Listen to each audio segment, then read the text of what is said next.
Xin kính chào quý vị.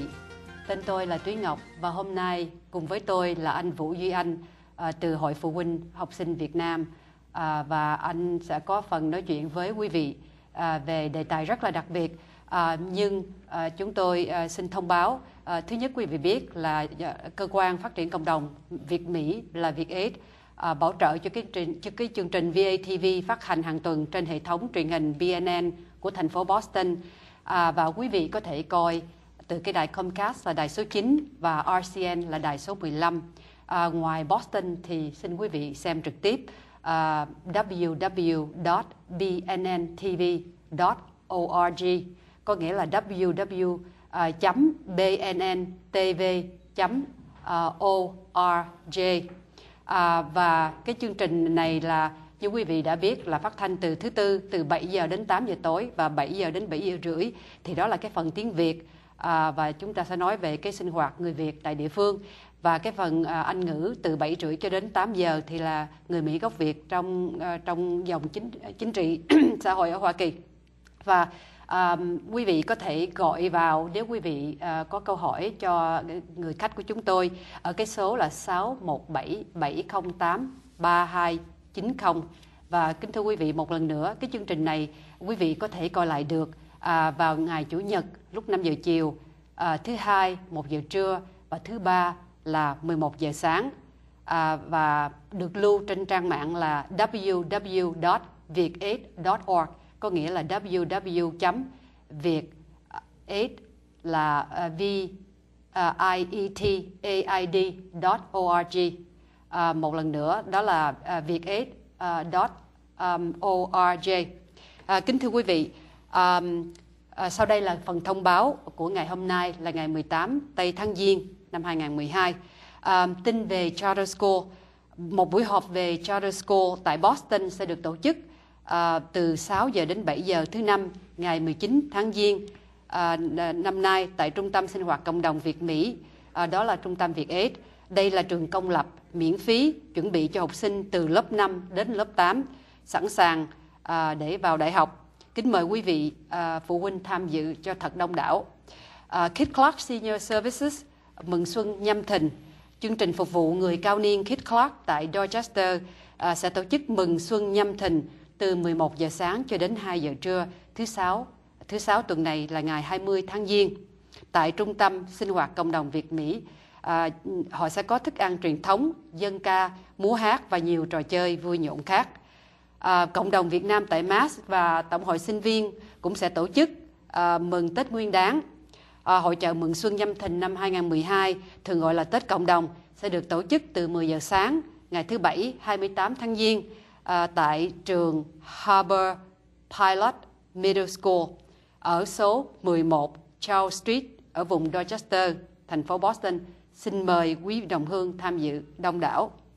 Tiếp tân đầu năm của VATV1 và Hội Việt Mỹ là Hội VACA để cảm ơn những ân nhân và tổ chức đã hào hiệp yểm trợ trong năm vừa qua, thì hai cơ quan phát triển cộng đồng Việt Mỹ VATV1 và Việt Mỹ Dân vụ hội VACA sẽ tổ chức một buổi tiếp tân từ 6 giờ đến 8 giờ chiều ngày thứ Sáu, tất nhiên là 3 tây tháng 2 tại Trung tâm Sinh hoạt Cộng đồng Việt Mỹ nhân dịp năm mới Nhâm Thìn 2012, và họ cũng sẽ có thức ăn giải khát và văn nghệ giúp vui.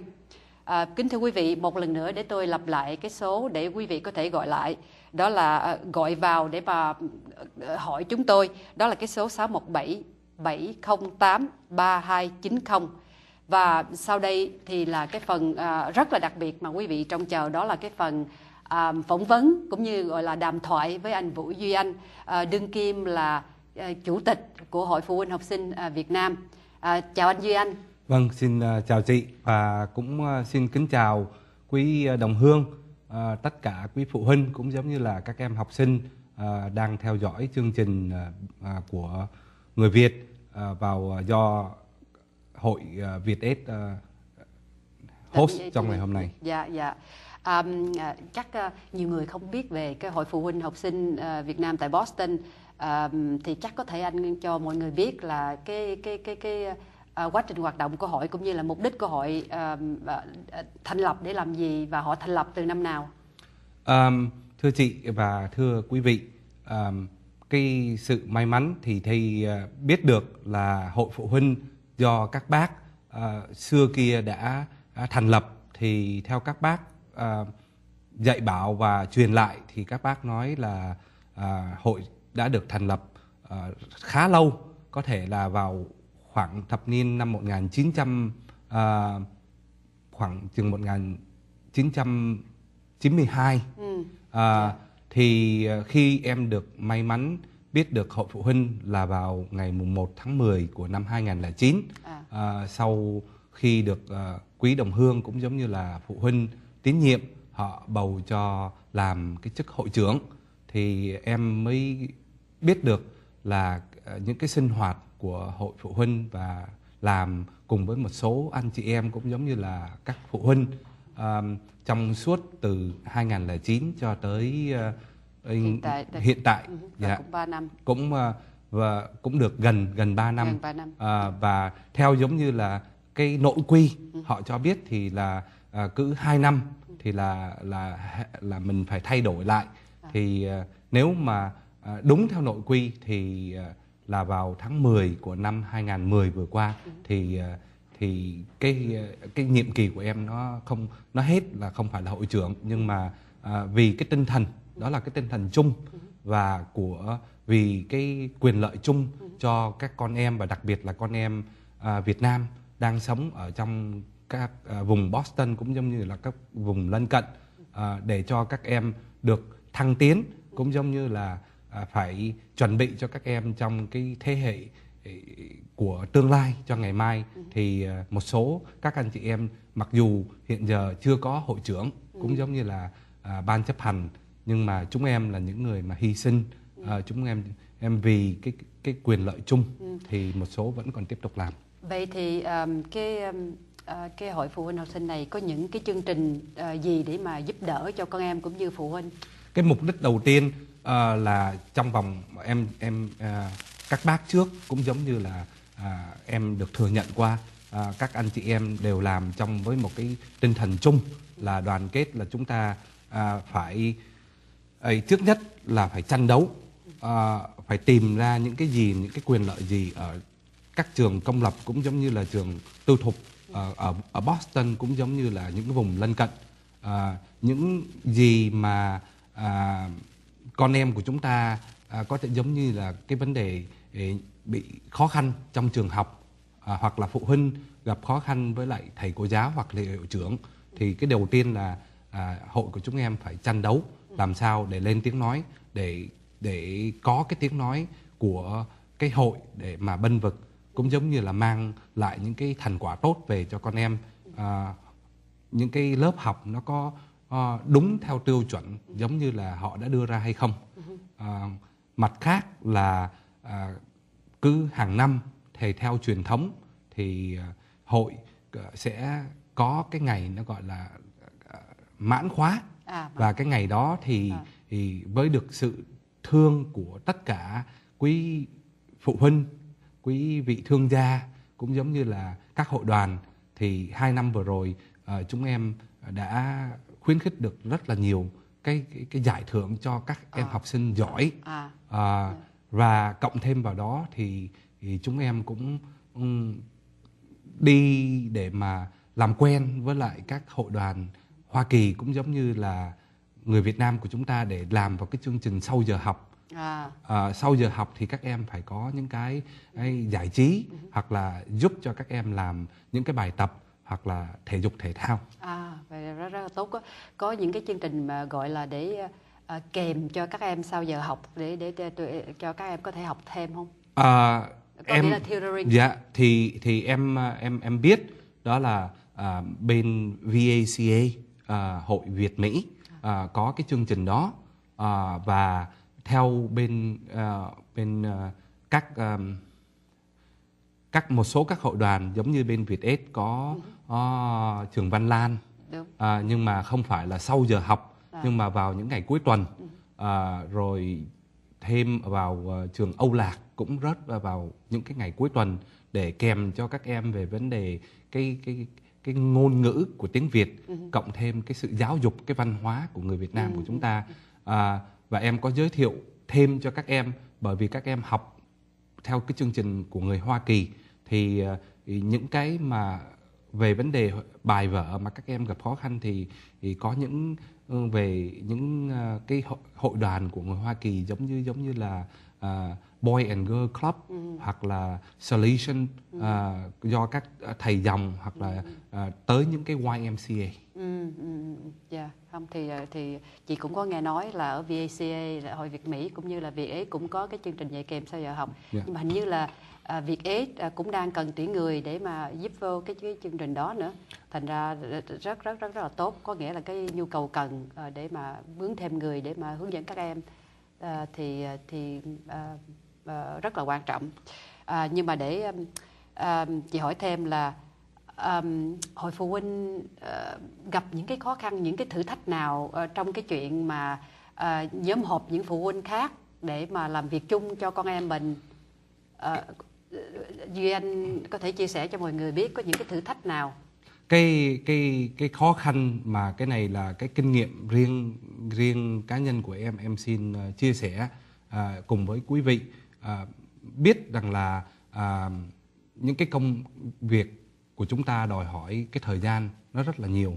Thì trong những cái buổi họp, mặc dù trong 2 năm vừa qua khi đã làm với hội phụ huynh thì em cũng đã, anh chị em trong nhóm cũng đã cố gắng mời những vị giáo chức của các trường học cũng giống như công lập cũng như là tư thục mang về để họ trình bày ra những cái đường hướng mới hoặc là những cái chương trình nào tốt cho con em của chúng ta. Nhưng mà cái buồn đó là nhiều khi mình tổ chức thì mình dành nhiều thời gian và đặt nhiều cái hy vọng ở trong đó lắm, nhưng mà khi cái số người tham dự nó không có được như ý muốn như thế chị, thì cái đó là cái khó khăn thấy đó là cái mà không những chỉ trong vòng 2 năm vừa rồi nhưng mà hầu như là những năm về trước.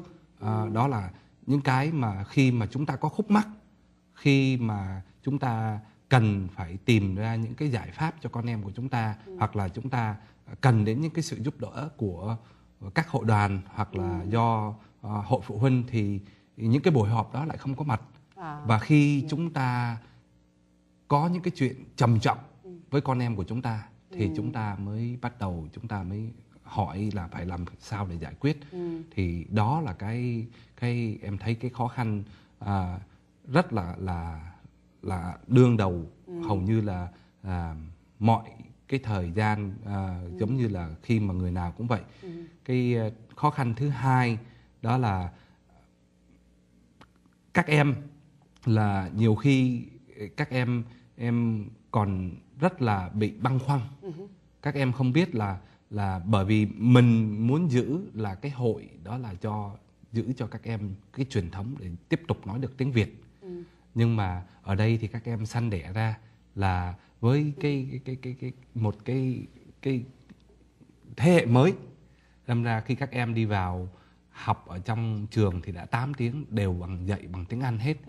Mà khi mà chúng ta về chúng ta nói, nếu mà chúng ta nói bằng tiếng Anh thì các ông, các bà, bố mẹ xin lỗi, nhiều khi là không có thâu hiệp hiểu được. Thì nếu mà nói bằng tiếng Việt thì các em nó lại cảm thấy chán nản. Nên là cái đó là cái khó khăn, là làm sao đưa cái ngôn ngữ cho mọi người đều cùng hiểu với nhau được như vậy. Đúng. Mà với lại là nhiều khi có vấn đề là phụ huynh cũng phải có cái kiến thức, có một cái sự hiểu biết về cái văn hóa bên đây cũng như là bên kia để mà phụ huynh có thể dạy được con em mình.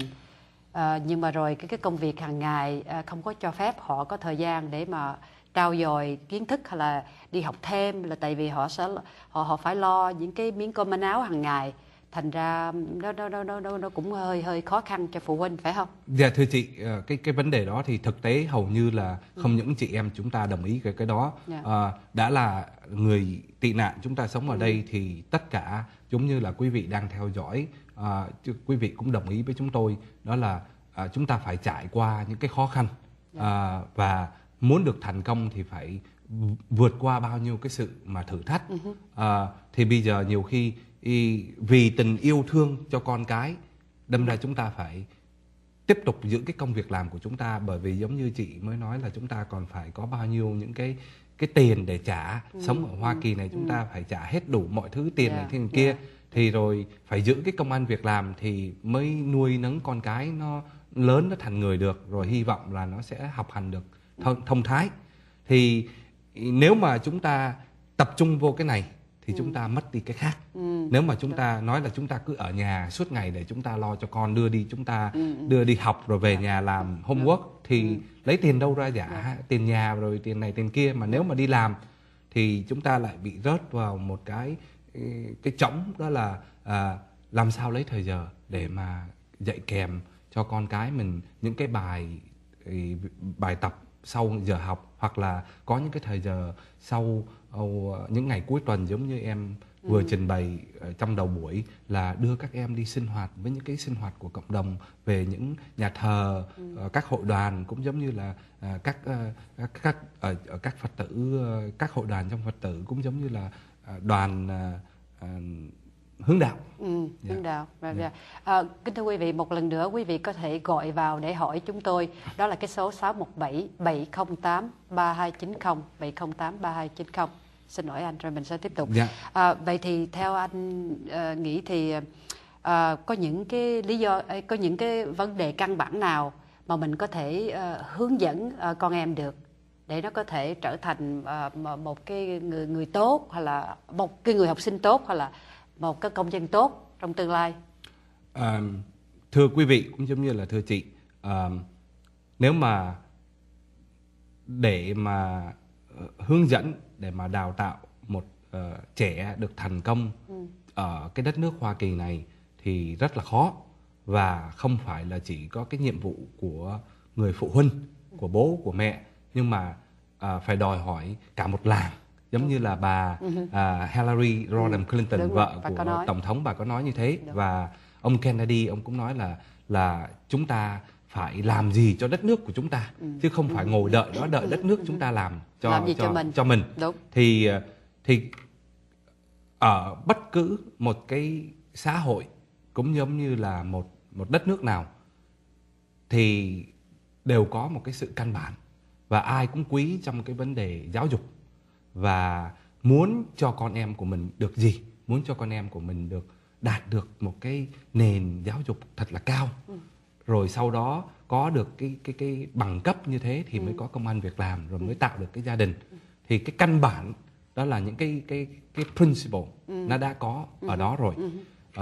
Và chúng ta là những cái người mà đang sống ở một cái đất nước được may mắn là ở Hoa Kỳ. Nhưng mà bây giờ thế giới nó thay đổi rất là nhiều. Hồi xưa chị em chúng ta đi học thì chúng ta phải soi đèn dầu hoặc là bắt đom đóm để nhưng mà bây giờ thì rồi không hiểu câu gì thì phải mở từ điển.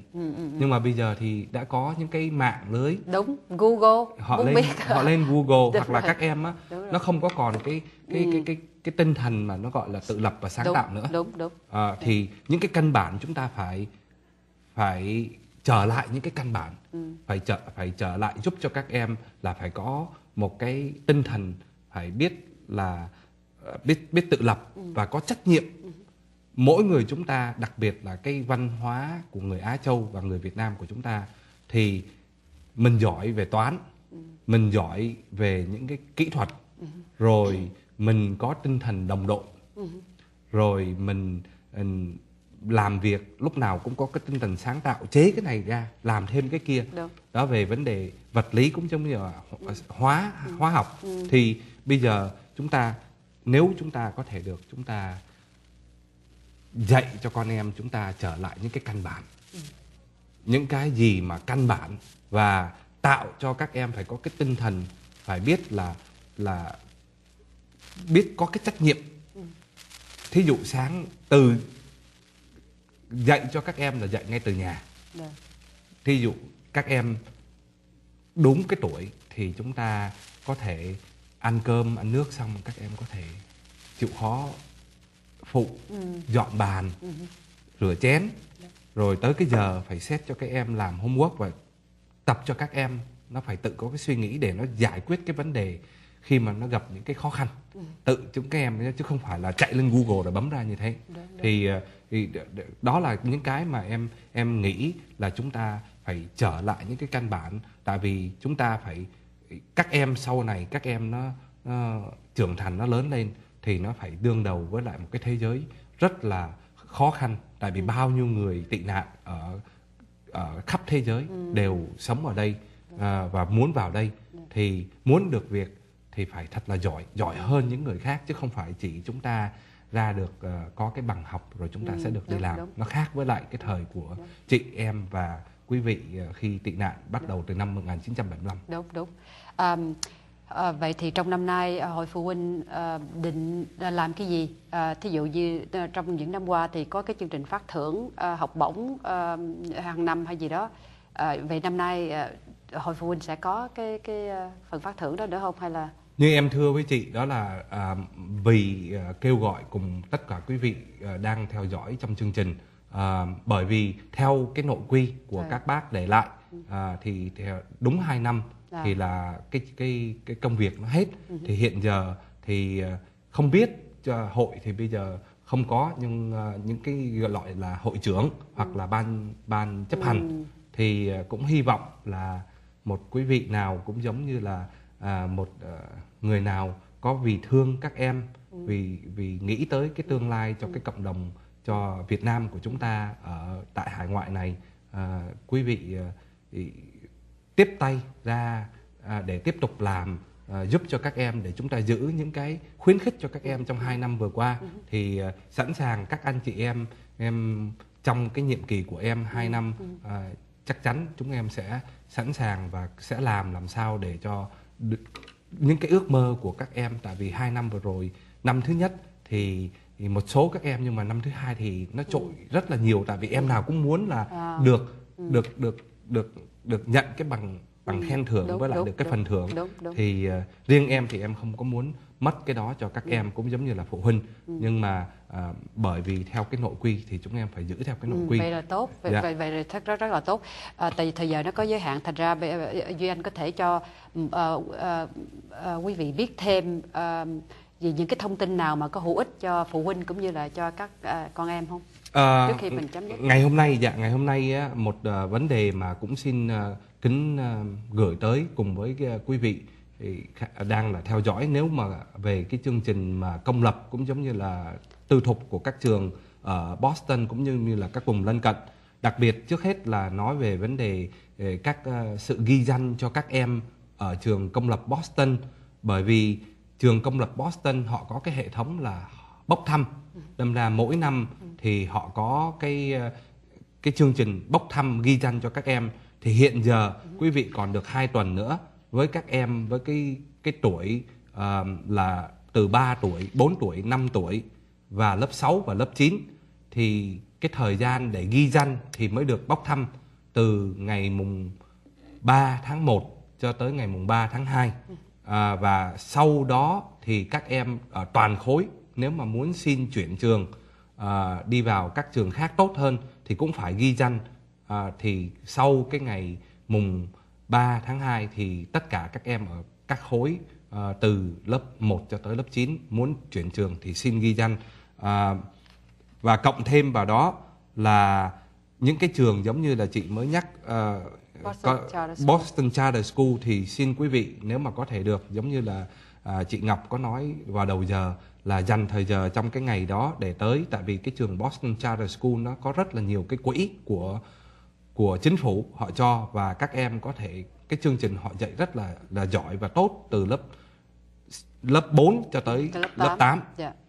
Cộng thêm vào đó, nếu một số trường, các hiệu trưởng của trường về trường công giáo, họ cũng rất là muốn có con em học sinh Việt Nam. Nếu quý vị muốn cho con em học sinh Việt Nam của chúng ta là con em của quý vị vào các trường công giáo, họ sẵn sàng có những cái tài khoản để mà cho những con em gia đình khó khăn, đó là trường Boston Crystal Ray và trường Modern, trường trung học Modern. Ok, vậy rất tốt. Kính thưa quý vị, mọi ý kiến đóng góp xin quý vị hãy email về cái địa chỉ là VATV@vietAid.org. Một lần nữa là VATV@vietAid.org, hoặc điện thoại ở cái số là 617-822-3717. Một lần nữa chúng tôi xin cảm ơn quý vị đã đón nghe cái chương trình hôm nay, và chúng tôi cũng xin phép được chúc toàn thể quý vị và gia đình của quý vị có một xuân Nhâm Thìn thật dồi dào sức khỏe và hạnh phúc, vạn sự như ý. Xin cảm ơn.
welcome to the second half hour of our show, VATV BNN Boston.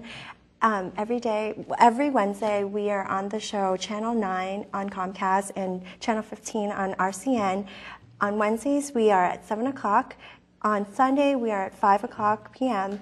On Mondays, we are at 11 p.m. And every Tuesday, we're at 11 a.m. Please feel free to call in during the show. Our phone number is 617-708-3290. And today we have with us the Executive Director of School Year Abroad. Welcome, Hello. Nelson Thank you. Chase. Thank you. And my name is Mary Truong. Welcome. Thank you. Thank you so much for inviting me. Thank you for coming. So first of all, we would just like a big overview of what your School Year Abroad is. Sure. I'm the Executive Director of an organization called School Year Abroad, and the School Year Abroad was started in Massachusetts, actually just up the road at Andover, just outside of Lawrence, where our office is. And School Year Abroad is a school program for high school kids, juniors and seniors, public and private schools, and we operate schools full year for juniors and seniors in Europe and in Asia. We have a school in Beijing, a school in Hanoi, a school in France, in Rennes, which is the capital of Brittany, in Spain in Zaragoza, and in Italy in Viterbo, which is just north of Rome.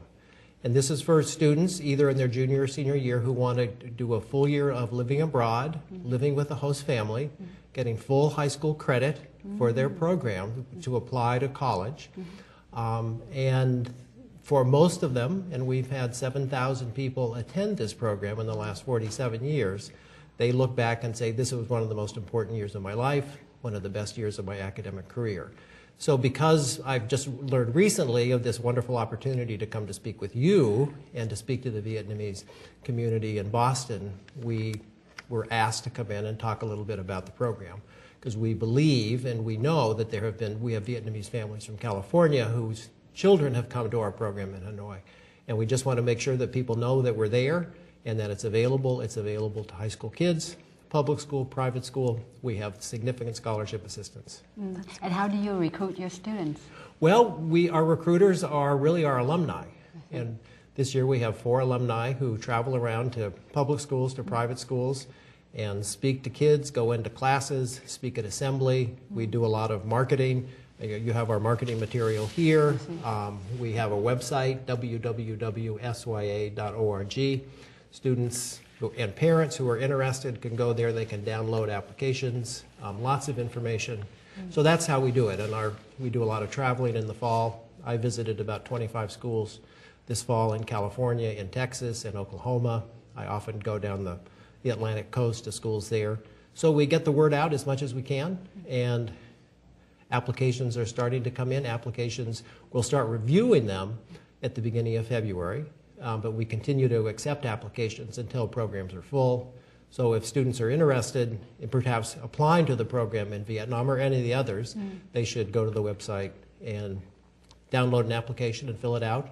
Don't worry so much about whether you qualify for financial aid. We try to make this as open to as many students as we can. What is the cost for tuition? The tuition this year was $47,000, so it's very expensive. Yeah.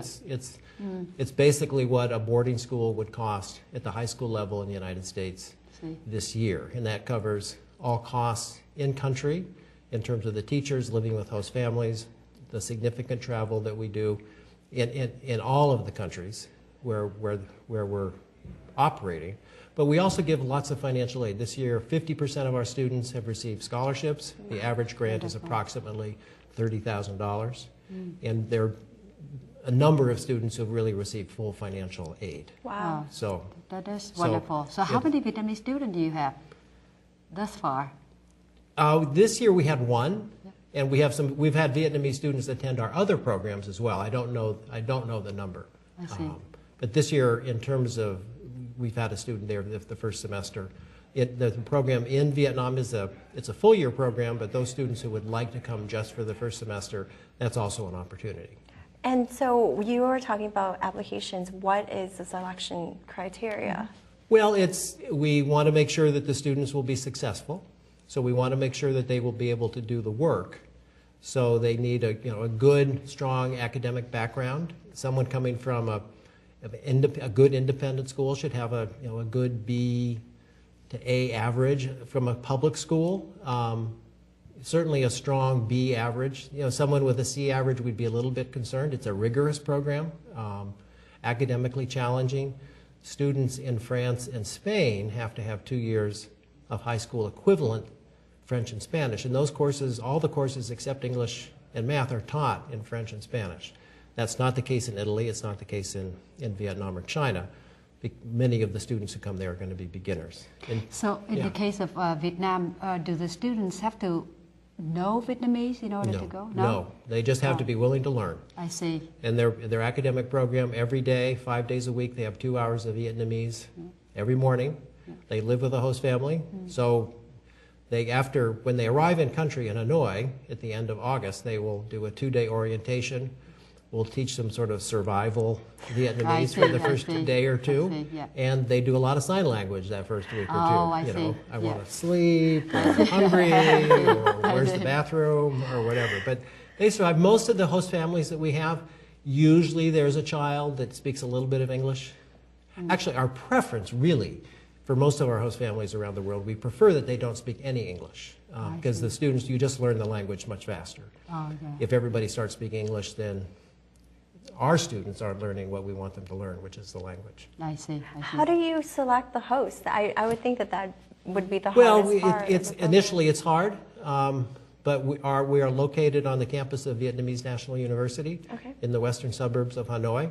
So we have a reputation there, and we sort of put out the word, and people who help start the program get to know us, and they let their friends know. We put that word out in the community. More and more people get interested, and then it's really word of mouth. And now we have wait lists for families wanting to host our students at all of our schools. That's wonderful. I see. Do they get paid, the host? We pay them a subsidy, and what we want is we want to pay them enough to cover the cost of an extra person living in the family, but we don't want to pay them so much so that the family is doing it to make money. Right. So you're always trying to find what the right balance is. We want people motivated because they have the opportunity to have a foreign student living in their home, and to be parents, to be peers, to be siblings. Right. So when they arrive to Hanoi, what school do they go to? They go to our school. The name of the school? School Year Abroad. Okay. So we have our own teachers. I think sometimes that's confusing because sort of the AFS program, American Field Service, where students would go and they would go to a school in the community in Hanoi or Paris or Brussels or wherever. Yes. With our school, we have our own teachers. We have our own buildings. We own 2 of our buildings in France and in Spain, the others that we rent. So we're on the campus of Vietnamese National University, so we have a space there in the French language college. So we have 2 floors. So we simply rent that, and we bring in our own teachers. All the language teachers at all of our schools are native speakers, and then I hire math and English teachers to come from the United States because that math and English curriculum is really key in terms of continuity from going from your sophomore year to your senior year. We want that to be a seamless transition. So if someone comes having completed, for example, Algebra 2 in their junior year, they're supposed to take pre-calculus. They take that with our teacher, who's an experienced American math teacher. They take pre-calculus. Their senior year, they would go back and they would hopefully take calculus. And so that's why we have American teachers come in for those 2 subjects. And so you mentioned it's a really rigorous curriculum. So what does a typical day, or how many courses are available for the students? Well, in Vietnam, there's 6 courses. 2 of them, there's a 2-credit course, which is language, because it's 2 hours. Then they'll take a math course, and depending on their level, it would be Algebra 2, typically, pre-calculus or calculus. They would take an English course. They take a course in Vietnamese, history, culture, and society. They also take 2 advanced placement courses, one in economics and one in environmental science. So it's a rigorous program. That's actually, I think, 6 courses, and one of them is 2 credits. The reason we teach economics and environmental science is because we see Vietnam as a developing country, and the issues of economics and environmental science are critically important, and it's an opportunity for students to really be involved. If you've been to Hanoi, which I've just recently been to, you don't need to look in a textbook to see the economy happening. You just go out in the street. It's fascinating. Right. Do you plan to expand your program in Saigon or just Hanoi? Right now it's just Hanoi. At this point, I don't know that we would expand to another area in the country. Typically, we will have one school in each country. I see. I see. Yeah. And so who monitors the everyday activities of the students? Obviously, they live with the host families, Sure. but do they travel? Are there planned things? Well, educational travel is an important part of the program. And in Vietnam, they will do, I believe, 4 or 5 trips this year. Oh, wow. So the first trip in the fall is to the Sapa region. They also go to Hong Bay. Right before Christmas, they went down to Saigon or Ho Chi Minh City. They went into the Mekong Delta. They were, going into villages and learning about the economy, about the environment of the Mekong. In January, they'll be going to Hue and Hoi An and Da Nang, and they'll be doing a trip, I think in March, to some of the nature preserves. Wow. And doing projects there. Part of the curriculum is for them to do internships. At the end of the day, we don't have a soccer team or a yearbook club, but what we want them to do is be involved in internships in the community. And so this year we've had a couple of students working at a veterinary clinic. Others have worked at one of the TV stations, have worked at the Institute for Social Sciences, a variety of different programs. Another student has worked at Nescafé Vietnam, which is a subsidiary of Coca-Cola. So we really want them involved not only with host families, but in the community. And hopefully that's a great asset for them when they put their college applications together to say, gosh, I was working for Nescafé in Hanoi. So what do you expect that the students accomplish at the end of this 1 year? Do they have any end of the year tests? Well, it's just like school. They have, right before Christmas, end of the first semester, they had final exams, and right now the grades are going out, grades and comments from their teachers. Okay. So they get their grades, the parents get their grades, their homeschool gets their grades. At the end of the year, they'll get a transcript from us. I think that it really is extraordinary. I joined this program 5 years ago, and I've spent my life working with organizations that I like to say sort of impel young people into this, I'd say, the deep end of the pool in terms of taking risks. I was a Peace Corps volunteer when I graduated from college. I more recently worked for the Peace Corps as a country director in Eastern Europe. I worked for Outward Bound many years, which is a mountaineering program.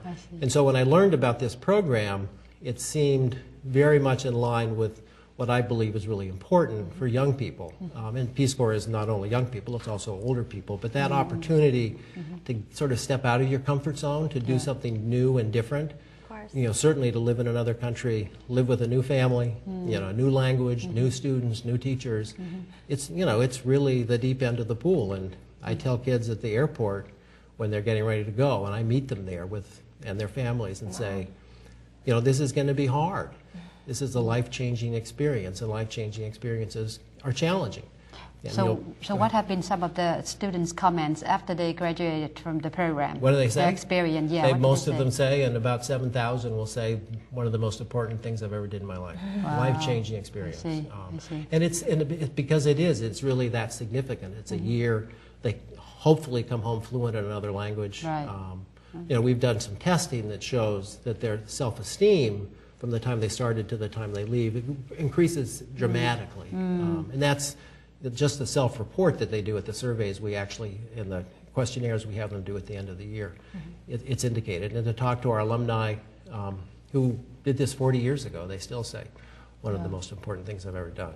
And it's not, I kind of look at it as sort of a Peace Corps type experience for high school kids. Right. And it's important because it's a year-long program. It's important, I think, and many students will do this in college, which is fine, which is great. I think anybody should have the opportunity and take the opportunity to travel in another country, learn another language.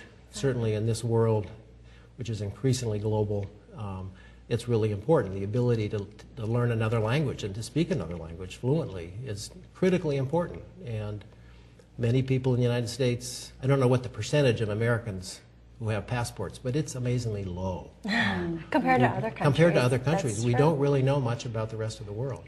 So I think that's what's important, that understanding of the world, of oneself in that world, to learn that there are other customs and there are other ways of doing things and there are other ways of looking at how we interact.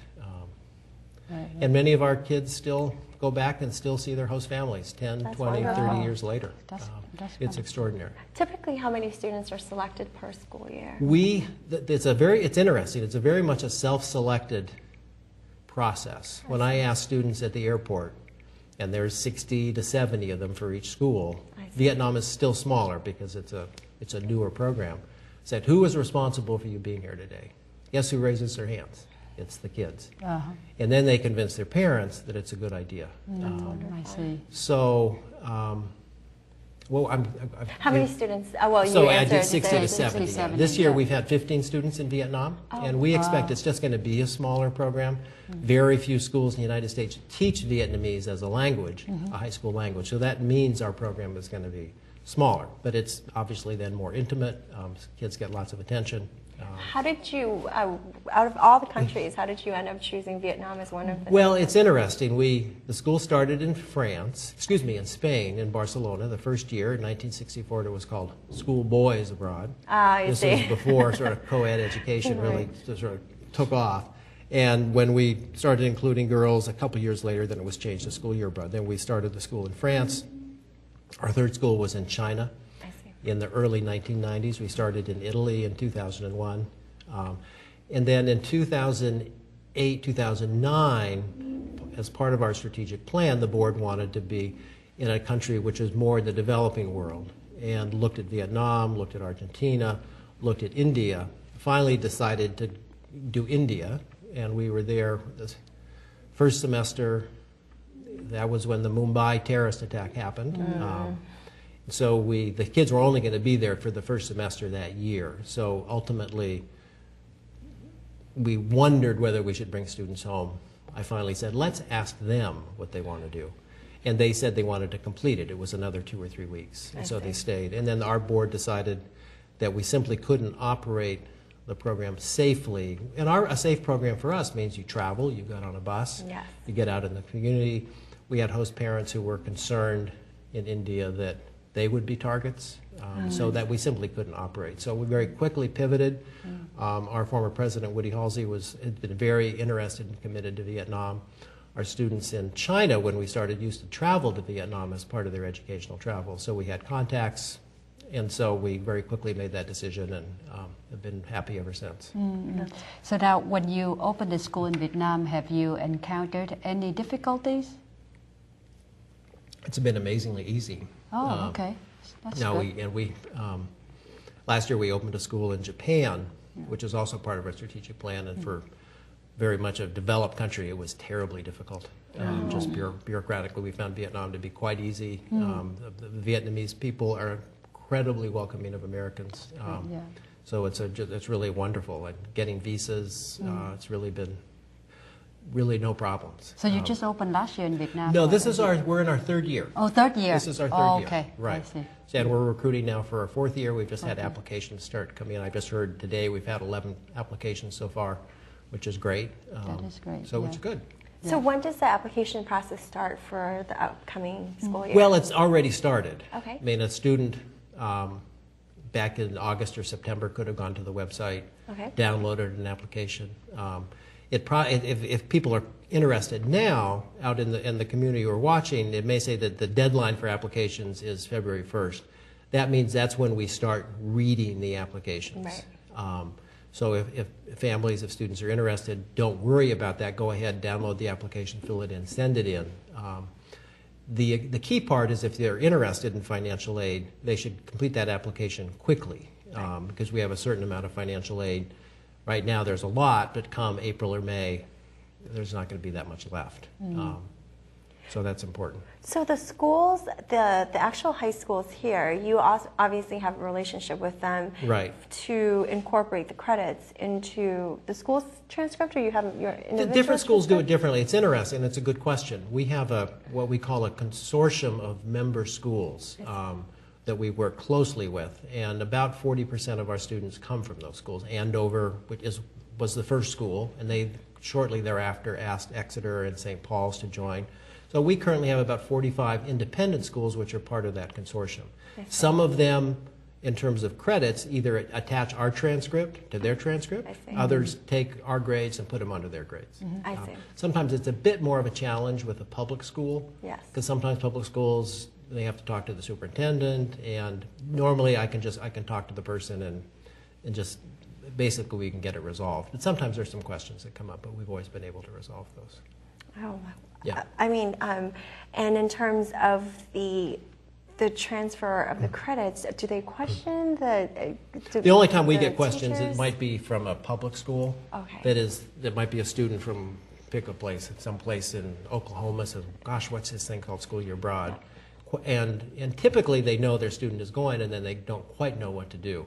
Typically what I do is I send them our college profile, which shows all of our students getting 4s and 5s on the AP exams. Wonderful. And showing where the kids go to college. Right. And it says, oh, okay, that's fine. But it is because public schools have there's public laws which govern that. But I might get one or two people calling me a year. And we typically have 40 or 50 public school students every year. What do you think is the challenge in recruiting more public school students? Well, certainly, financially, you look at that ticket and it says $47,000. Right. That's important. And so we want people to hear that, but also hear there's significant financial aid available. And there are many students who get an absolutely full ride in terms of scholarship assistance. So that should not defer people.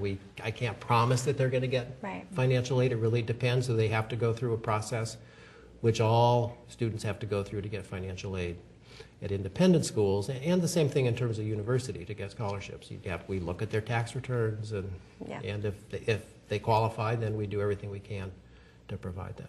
Well, that's good news for Yeah. our students. Yeah. So we are coming to the end of the half hour. Already? So quick Wow. already. No, I know. I mean, there's- time really flies. Yeah. I know, great. Yeah. Well, so just a reminder, today's show is January 18, 2012. If you have any questions or concerns, feel free to contact us at 617-708-3290 or contact VATV at 617-822-3717. Our email is vatv@vat.org. And if you have any concerns, can we forward it to you? Forward to us, or just Any remember our questions? website, sya.org. It's School Year Abroad, SYA. SYA Very simple. .org. Yeah. Well, thank you for Thank you. for being It's been a pleasure. Staying here. Come visit us in Hanoi. I would love to personally. I would definitely. Who knows? love I've to. hired an English teacher. You might want to come work for us. I would. Well, I'm in law school, but when I get Okay. out, that could Okay. be my new job. Nice to meet Thank you. you. Yeah, Thank and I you. would definitely encourage my nieces and nephews Great, to good. I consider wish I know the about. program. I knew I about know. this. I This is know. amazing. Yeah. You know, it's too late for this lifetime of mine, but maybe.